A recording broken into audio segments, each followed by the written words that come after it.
अस्सलामुअलैकुम। बिस्मिल्लाहिर्रहमानिर्रहीम।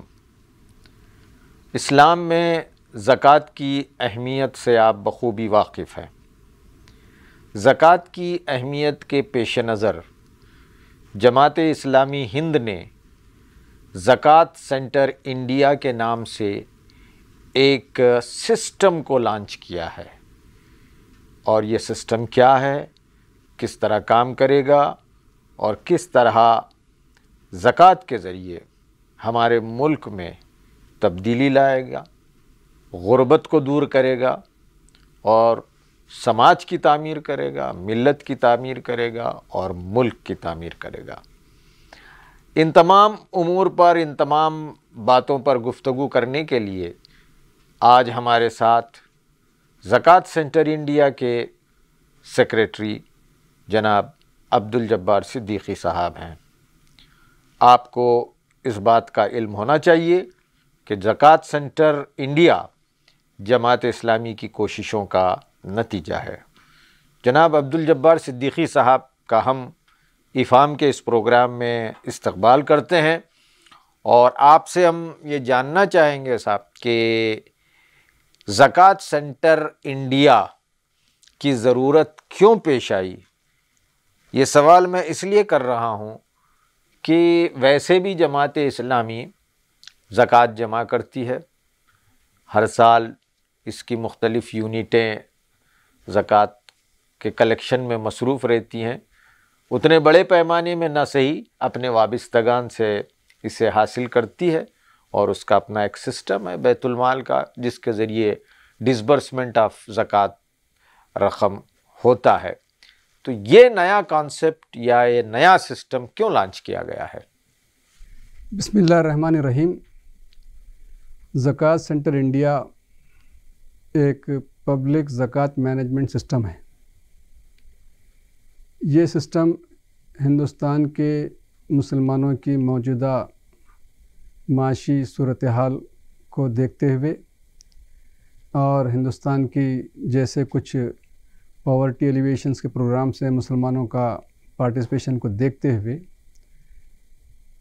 इस्लाम की ये इबादत जो गुर्बत के ख़ात्मे के लिए अल्लाह ताला ने बनाई है, इस इबादत को प्रमोट करने, प्रैक्टिस में लाने, गुर्बत के ख़ात्मे के लिए इस पब्लिक ज़कात मैनेजमेंट सिस्टम को बनाया गया है। ये ज़कात सेंटर इंडिया हिंदुस्तान के मुसलमान जो 33% पॉवर्टी लाइन से वो नीचे चल रहे हैं और पॉवर्टी न सिर्फ सेहत ख़राब करती है बल्कि अखलाक और ईमान को ख़राब करती है और यही वो पॉवर्टी है जो कुफ्र को इंसानी या मुसलमानों की ज़िंदगी में ला सकती है। इसलिए इस सिस्टम की ज़रूरत बरसों से महसूस की जा रही थी कि हिंदुस्तान में ज़कात देने वाले बहुत सारे हैं, इनको ऐसा चैनलाइज किया जाए कि आज का मुस्तहिक़ कल का मुज़क्की बन जाए, आज का लेने वाला कल का देने वाला बन जाए। तो इस विज़न के साथ हम चाहते हैं कि इस सिस्टम से मिल्लत पूरी तरह पार्टिसिपेट करेगी और मिल्लत के इस पार्टिसिपेशन से मिल्लत से गुर्बत दूर हो जाएगी।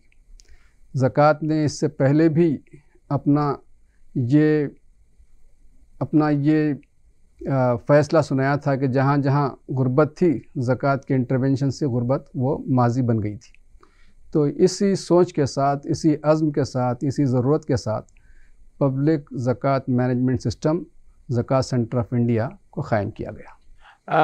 मोहतरम अब्दुल जब्बार साहब, आपने कहा कि ये ज़कात का पब्लिक मैनेजमेंट सिस्टम है, तो ये क्या ओपन फॉर ऑल है या सिर्फ जमात से वाबिस्तगान इसमें कंट्रीब्यूट कर सकते हैं? ज़कात सेंटर ऑफ इंडिया ये हिंदुस्तान के तमाम मुसलमान इसके हिस्सेदार हैं, पार्टिसिपेंट हैं, इसमें वो रोल प्ले करेंगे और देने वाले और लेने वाले ये सब मिल्लत के होंगे। जैसा कि एक एक एस्टिमेट है, मुसलमानों की ज़कात का कोई परफेक्ट सर्वे और एस्टिमेट नहीं है, लेकिन रेंज है कि 20,000 करोड़ से लेकर तकरीबन 70,000 करोड़ हर साल मुसलमान हिंदुस्तान में ज़कात देता है। अच्छा। तो इस इतनी बड़ी वेल्थ को मुसलमानों के पॉवर्टी को निकालने में ये बड़ा रोल प्ले कर सकती है। ये वेल्थ सरकार के मुख्तलिफ माइनॉरिटीज़ बजट के मुकाबले में ज़्यादा है या बराबर है। तो इसलिए ये समझा गया कि इसको चैनलाइज किया जाए और इसके ज़रिए से चंद सालों में पॉवर्टी को, गुर्बत को माजी का चैप्टर बना दिया जाए। ये इसका अगर ये अवाम के लिए है, पब्लिक के लिए है, तो एक सवाल ये उठता है कि क्या इस सिस्टम की निगरानी, इस सिस्टम की तमाम प्रोसेस को उलमा की तायद हासिल है? कि ये सिस्टम जो है, हमारी स्पेशलिटी ये है कि ये सिस्टम को पहला कि शरिया कंप्लाइंट हमने पूरे प्रोसेस को बनाया है। अच्छा। दूसरा इसकी स्पेशलिटी ये है कि टेक्नोलॉजी एबल्ड इसको एम्बेडेड किया है। तो हमारे प्रोसेस जितने भी हैं वो प्रोसेस पर शरिया या उलमा इकराम की उस पर तस्दीक और तौसीक़ है। अच्छा, तो ने उस पर मोहर लगाई है कि इस प्रोसेस पे, जमा करने के प्रोसेस पे और फिर इसका डिसबर्समेंट के प्रोसेस पर। तो इंशाल्लाह ये प्रोसेस चूँकि टेक्नोलॉजिकल एबल्ड है, प्रोसेस सेट है और शरिया कंप्लाइंट हम प्रोडक्ट एंड प्रोसेस को रखा है, तो इंशाल्लाह ये समझते हैं कि इस पर उलमा का, मिल्लत का, ज़कात देने वालों का, ज़कात लेने वालों का एक तरह का एतमाद पैदा हो जाएगा इंशाल्लाह। आप ये बताएं कि ये पूरा सिस्टम कैसे ऑपरेट होगा? आपने कहा कि पब्लिक पार्टिसिपेशन होगा इसमें, तो पैसे कैसा जमा किए जाएंगे? क्या आपके पास आमिलीन ज़कात हैं, या आपने कहा टेक्नोलॉजी को आप इस्तेमाल कर रहे हैं, तो किस तरह टेक्नोलॉजी एम्बेडेड है, या किस तरह आपने पूरे ज़कात के सिस्टम को टेक्नोलॉजी से जोड़ा है? थोड़ा सा हमारे व्यूवर्स को बताएं। कि ये हिंदुस्तान के जो मुसलमान हैं वो हर स्टेट में, हर रूरल और अर्बन पॉपुलेशन, अर्बन एरियाज़ में इसकी डेमोग्राफी एकसा नहीं है। जैसा कि हम देखते हैं कि उत्तर प्रदेश, बिहार, झारखंड, वेस्ट बंगाल और आसाम, इन एरियाज़ में हिंदुस्तान का 56% मुसलमान रहता है और वो ज़्यादा रूरल उनका फॉर्मेट है अर्बन के मुकाबले में, जबकि रेस्ट ऑफ द इंडिया में ये एक अर्बन कम्युनिटी की इसकी हैसियत है। और पॉवर्टी में हम देखते हैं कि ये जो आसाम और बंगाल और बिहार का एरिया है वो सबसे ज़्यादा पुअर है। तो अब हम ये करते हैं कि साहब हमने अपना प्लान 6 साल का प्लान सेट किया है, तो 6 सालों में इंशाल्लाह हम 300 सिटीज़ एंड टाउन्स को अपने यूनिट्स बनाएंगे। अच्छा। हमारा 2 टायर सिस्टम है, यूनिट है और एक सेंट्रल है।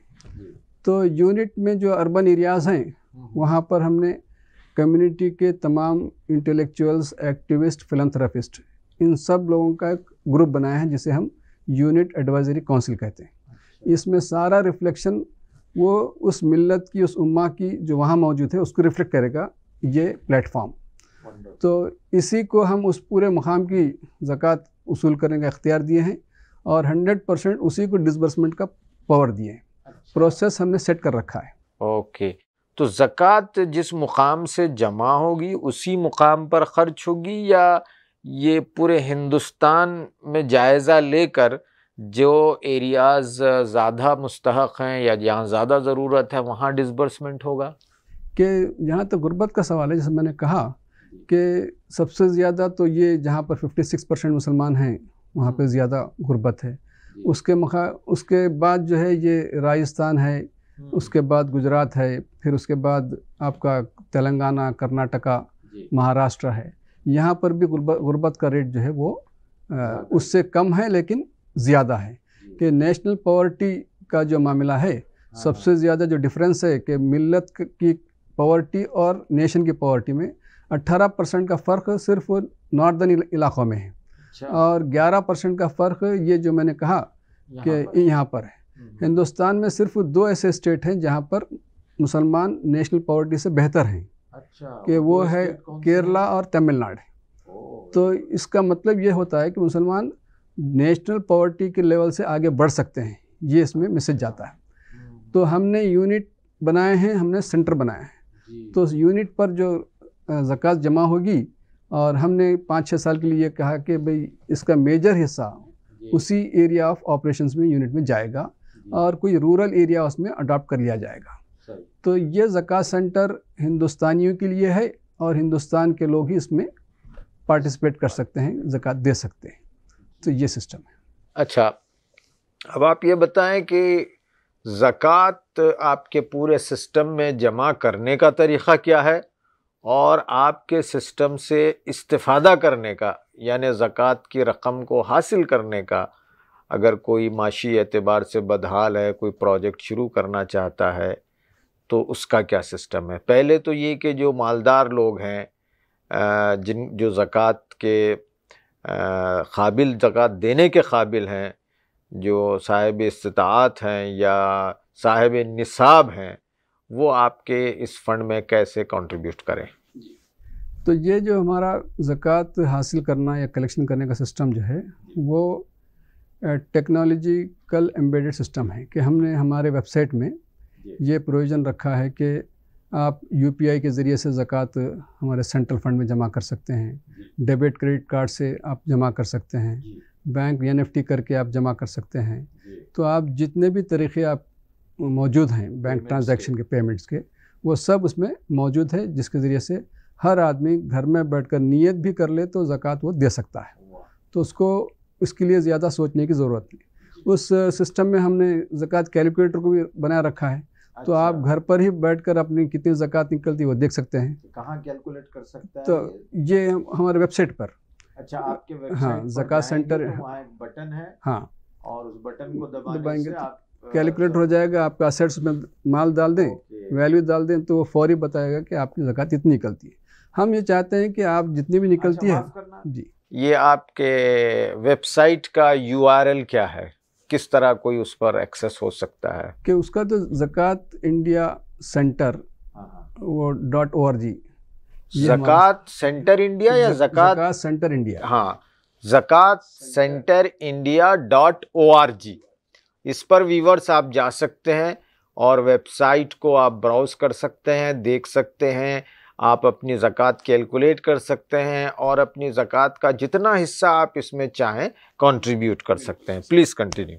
तो ये एक पहला पार्ट है जिससे जो लोग टेक्नोलॉजी से साथ हैं, इसका भरपूर इस्तेमाल करें। दूसरा, हमने अपना QR कोड को वो प्रिंट करके आम कर दिया है, जो पब्लिक प्लेसेस पर, मसाजिद पर और मुख्तलिफ मकामात पर ये रखा गया है। अच्छा, तो जिसके ज़रिए से होटलों में अच्छा, जिस तरह वो चंदे के डब्बे रखे जाते तो हैं, इस तरह आपने QR कोड रख दिया है। माशाअल्लाह। तो जिससे हमारा हर आदमी जितना भी देना चाहता है, गुर्बत के खात्मे के लिए हमको ज़कात दीजिए। दूसरा कोई हमारा मंशा नहीं है, कोई दूसरा मकसद नहीं। अच्छा, कुछ ऐसा है कि मिनिमम इतना ही दिया जा सकता है? ये हमने हमारे डोनर्स पर, ज़कात गिवर्स पर, हमारे मुज़क्की पर छोड़ रखा है। हम तो चाहते हैं कि आप हम पर एतमाद कीजिए, हमको आजमाइए। अच्छा, 10 रुपये भी दे सकता है कोई? आप जितना चाहे उसमें दे सकते हैं। और अगर साहिब माल जो हैं, साहिब सरवत जो हैं, साहिब निसाब और साहिब सरवत, वो अपनी ज़कात का पूरा हिस्सा इसको आज न दें, लेकिन कुछ हिस्सा तो ज़रूर दें, और फिर अपने शहर में तब्दीली देखें, फिर हमारा साथ दें। एक और सवाल ये है इसी से रिलेटेड कि आपने अपने पूरे सिस्टम का नाम रखा है ज़कात सेंटर इंडिया। जैसा कि अभी आपने कहा कि साहिब सरवत हैं, उनकी ज़कात निकलती है X अमाउंट, लेकिन आपके काम और आप पर किसी का एतमाद है, जैसा कि बहुत सारे लोगों का एतमाद है, और वो ज़कात के अलावा अतियात, डोनेशन देना चाह रहे हैं, तो उसका भी प्रोविज़न है या सिर्फ ज़कात की रकम ही का प्रोविज़न है? हमारे पास जो है अब फ़िलहाल का मतलब हमने सेटअप ये किया कि 6 साल तक सिर्फ ज़कात पर ही काम करेंगे। अच्छा, तो ये डोनेशंस वगैरह और दीगर कामों में आती हैं, क्योंकि ज़कात का ये मामला है कि अल्लाह ताला की इबादत है और मुतय्यन उसका परसेंटेज है, और फिर मुतय्यन हेड ऑफ अकाउंट है। इसी इबादत को हम प्रैक्टिस में लाने के लिए काम कर रहे हैं। हम जिस तरह नमाज फ़र्ज़ इबादत है और उसकी अदायगी के लिए मस्जिद होती है, मस्जिद तामीर की जाती है, ज़कात की अदायगी के लिए भी आपने गोया एक चीज़ को तामीर कर दिया है। वाह। तो ये है, जैसे फ़राइज़ के मामले में सब फ़राइज़ इज्तिमाई हैं, नमाज है तो इज्तिमाई है, इंस्टीट्यूशन मौजूद है, रोज़ा है तो सारे दुनिया में एक ही महीने में होता है, हज है तो यही होता है। ज़कात एक ऐसा छुट गया था जहाँ पर इस तरह के सिस्टम इवॉल्व नहीं हो रहे थे। अच्छा मोहतरम, ये बताएं आप कि आपके पास फ़ंड जमा होने के बाद अगर कोई हासिल करना चाहता है तो उसका क्या है, मुख्तसरन बता दें आप हमको। अब ये कि जैसे हमने कहा कि इस इंटरवेंशन से हम पॉवर्टी को एड्रेस कर रहे हैं, तो हमारे जो 8 मद्दात हैं उन 8 मद्दात को हमने 3 तरह की स्कीम्स में डिवाइड किया है। तो पहला स्कीम तो ये है कि लाइवलीहुड, रोज़गार वाली स्कीम है। हम लोगों को ऐसे कारोबार में एंगेज करेंगे, ऐसे स्किल्स सिखाएंगे जिससे वो मार्केट से वो अपने आप को जोड़ सके। तो जैसा मैंने कहा कि आज का मुस्तहिक कल का मुज़क्की, तो इस तरह से हम ज़कात इस तरह दें कि वो उस मसले से निकल जाए।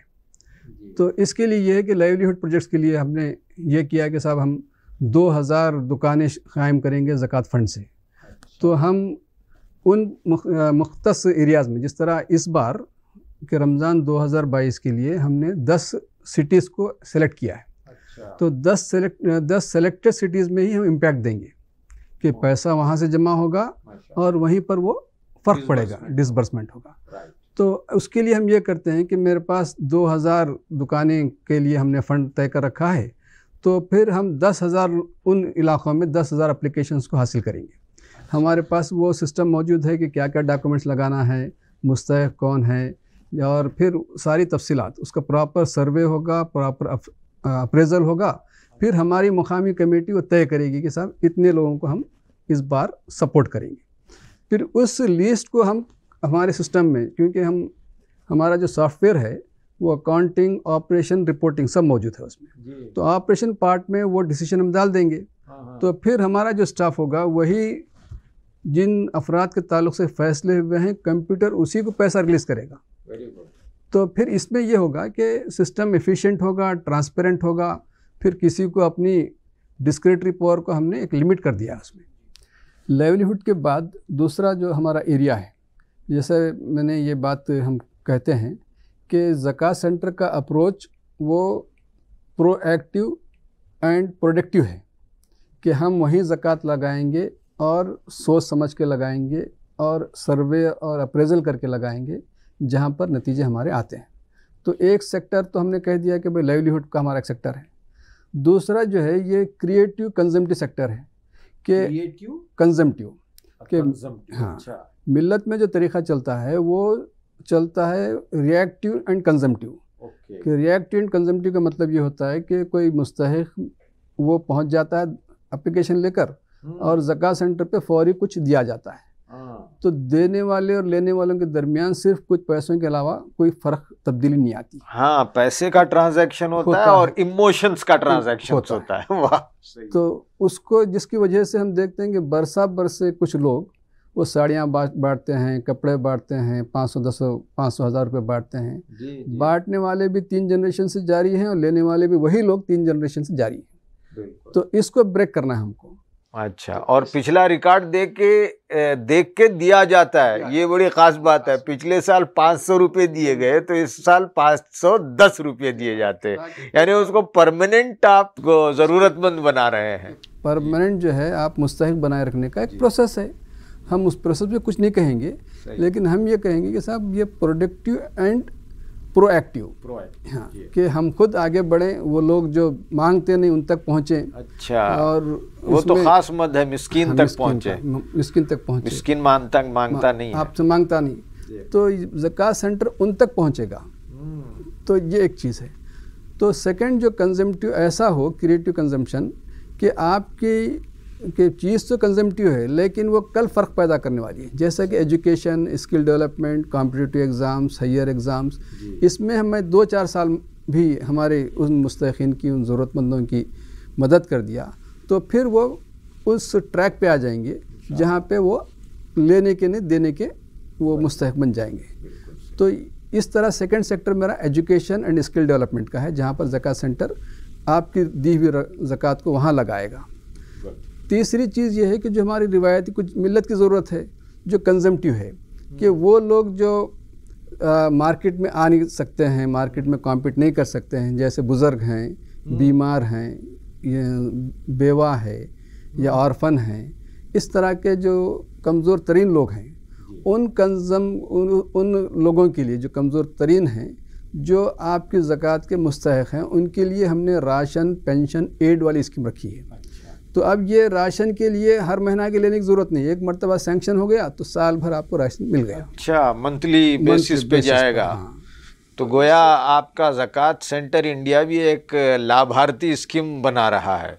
तो इससे क्या डिग्निटी ऑफ द पर्सन जो है वो मुतासिर नहीं होना चाहिए। अच्छा। तो हमारे सारे सिस्टम में जो है वो फ़ोटोग्राफी का कोई सिस्टम नहीं रखें, जहाँ ज़रूरत है बाद में लेंगे हम, लेकिन लेने देने में कोई फ़ोटोग्राफी वीडियोग्राफी नहीं होगी।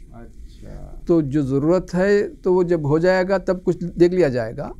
लेकिन dignity of the person, poverty जो है वो डिग्निफाइड आदमी की भी होती है, या डिग्निफाइड पुअर आदमी भी डिग्निफाइड होता है। तो हम चाहते हैं कि उस गरीब की इज़्ज़त बरकरार रहे।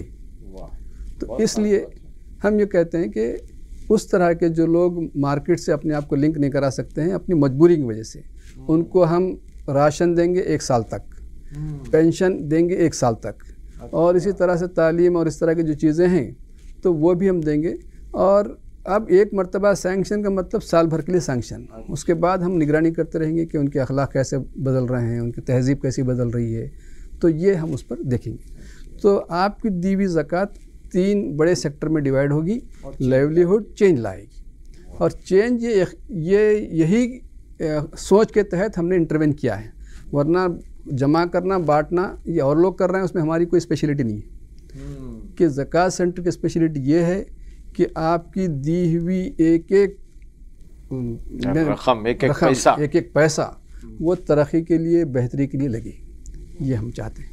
तो आपके वेबसाइट पर ये तस्वीरें नहीं होंगी कि अब्दुल जब्बार साहब चेक दे रहे हैं? नहीं होगी, हरगिज़ नहीं होगी। ओके, एक थैला चावल दे रहे हैं। अच्छा, माशाल्लाह, बहुत अच्छा। तो लिस्ट हो गया अलबत्ता, राइट, कि जो भी देखना चाहे तो किसको दे रहे हैं, this is what transparency. Okay, उसका एड्रेस होगा, लिस्ट होगी, आधार कार्ड होगा, सब होगा। अच्छा, इसमें आप पूरी ट्रांसपेरेंसी मेंटेन करेंगे और तमाम लोग उसको देख सकेंगे? बिल्कुल।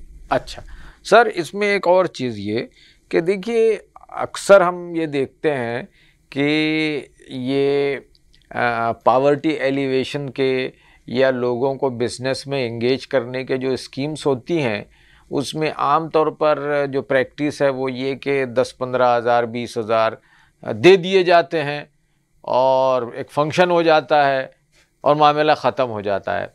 तो क्या ज़कात सेंटर इंडिया इसी तरह का डिसबर्समेंट करेगा या उनकी ट्रैकिंग करेगा, एंटरप्रेन्योरशिप की ट्रेनिंग देगा, स्किल की ट्रेनिंग देगा, ये नज़म भी है? जी, तो ये बात बिल्कुल आपने सही की कि मुसलमानों की फाइनेंशियल या इकोनॉमिकल डेवलपमेंट सिर्फ पैसों से नहीं होती है। तो इसके लिए प्रॉपर स्किल डेवलपमेंट है, लीगल गाइडेंस है, अकाउंट कीपिंग है और फिर मॉनिटरिंग है। तो ये ज़कात सिस्टम इन सब चीज़ों पर अपनी निगरानी रखेगा कि हम जिसको सपोर्ट करते हैं उसको ये सब चीज़ें दिखाते हैं और फिर 3 महीना 6 महीने में उसकी रिव्यू होते रहता है। तो हमारी जो रिपोर्टिंग फॉर्मेट है, हमारा जो स्टाफ है वो अपडेट्स करते रहता है, तो हमको ये पता लग जाएगा। वैसे हमारी जो टीम है, रिसर्च टीम है, वो हिंदुस्तान में वो कौन से स्किल्स और वो कौन से प्रोफेशंस हैं या वो कौन से बिज़नेस हैं जिसमें इन्वेस्टमेंट कम, स्किल ज़्यादा वेजेस मिल सकते हैं, उस पर उसने काम किया है। बहुत सारे लोगों को हमने एंगेज किया है। तो इस तरह का एक साइंटिफिक इंटरवेंशन इंशाल्लाह ये ज़कात सेंटर मिल्लत में लाएगा। माशाल्लाह। अभी आपने मोहतरम अब्दुल जब्बार सिद्दीकी साहब से ज़कात सेंटर इंडिया की मुख्तसर तफसीलात सुनी हैं। इंशाअल्लाह आगे भी हम ज़कात सेंटर ऑफ इंडिया के बारे में इस चैनल पर गुफ्तगू करेंगे, बातचीत करेंगे। मुमकिन हो सका तो उसकी रिपोर्ट भी आप तक पहुंचाने की कोशिश करेंगे। ये प्रोग्राम को सुनने के बाद आपकी ज़िम्मेदारी बढ़ जाती है। ज़िम्मेदारी ये है कि आप इस प्रोग्राम को शेयर करें, बिलखुसूस उनके साथ शेयर करें जो ज़कात पे कर सकते हैं, साहिब निसाब हैं। यकीनन अगर वो इस प्रोग्राम को देखेंगे और ज़कात सेंटर इंडिया के फ़ंड में कंट्रीब्यूट करेंगे तो वो जो भी कंट्रीब्यूट करेंगे इंशाअल्लाह अल्लाह के ख़ज़ाने में कोई महदूदियत या कोई कमी नहीं है। यकीनन वो आपको भी इससे नवाजेगा। उम्मीद कि आप इस पूरी मुहिम में शामिल हो जाएंगे और इस प्रोग्राम को ज़्यादा से ज़्यादा शेयर करेंगे। जज़ाकल्लाह, शुक्रिया।